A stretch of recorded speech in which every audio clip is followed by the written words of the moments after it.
Servus und herzlich willkommen, ich bin der Stefan Fechtinger von Thema. Bei mir dreht sich alles ums historische Fechten, heute mit einer Ex-Libris-Ausgabe und dem neu erschienenen Codex Amberger.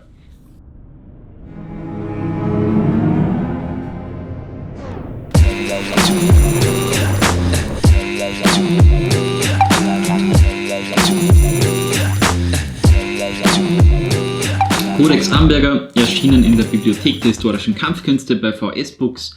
Herausgeber sind der berühmt-berüchtigte Dirk Hagedorn, der so ziemlich alle wichtige Fechtliteratur transkribiert und auf den modernsten Stand gebracht hat, und der Sammler J. Christoph Amberger, aus dessen Privatbesitz das Manuskript stammt.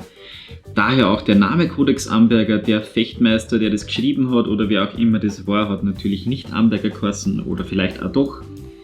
Wenn es wen interessiert, wie die Kodizes und so benannt werden, schaut einmal vorbei beim Schwertgeflüster-Podcast, der deutsche HEMA-Podcast von Alexander Fürgut und Michael Sprenger. Da war der Dirk Hagedorn einmal zu Gast und plaudert da ein bisschen drüber. Ich werde das unten verlinken. Auf jeden Fall ein cooles Buch. Es haben 15 Abbildungen drinnen, die aus diesem mehr oder weniger losen Konvolut dieses Codex Amberger stammen.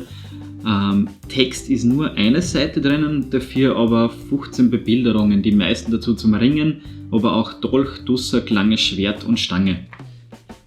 Das ganze Buch ist in Deutsch und Englisch gleichermaßen gehalten, was mir sehr gut gefällt, weil man es einerseits in der Originalsprache lesen kann, aber das natürlich auch einem breiteren Publikum zur Verfügung gestellt wird und zugänglich gemacht wird.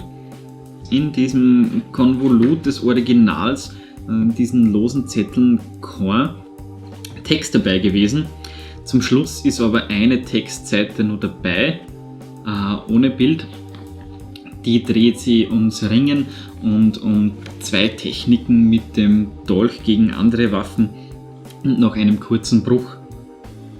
Damit das Buch aber nicht so fad ist und damit wir trotzdem ein bisschen einen Text haben, hat der Dirk Hagedorn einen guten Move gemacht und einfach die dazugehörigen Textstellen aus anderen Fechtbüchern aus der Zeit und aus diesem Kontext dazugegeben, nämlich aus jeder Version den eigenen Text. So hat man wirklich quellenvergleichende Möglichkeit hier, und ganz hinten haben auch einmal die ganzen korrespondierenden Bilder aus den jeweiligen Manuskripten und Handschriften drinnen. Das heißt, man kann sich das alles nochmal nebeneinander anschauen und auch den Originaltext dazu lesen. Das gefällt mir persönlich sehr gut, weil es eben das Buch in ein bisschen einen breiteren Kontext setzt und uns einfach ein bisschen mehr Infos zu dem Ganzen gibt. Da kommen wir schon zum nächsten Punkt.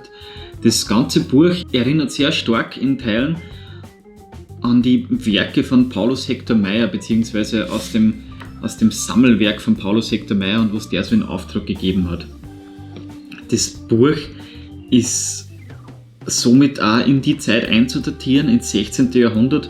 Dirk Hagedorn sagt uns dazu, dass es vermutlich zweite Hälfte des 16. Jahrhunderts entstanden sein muss.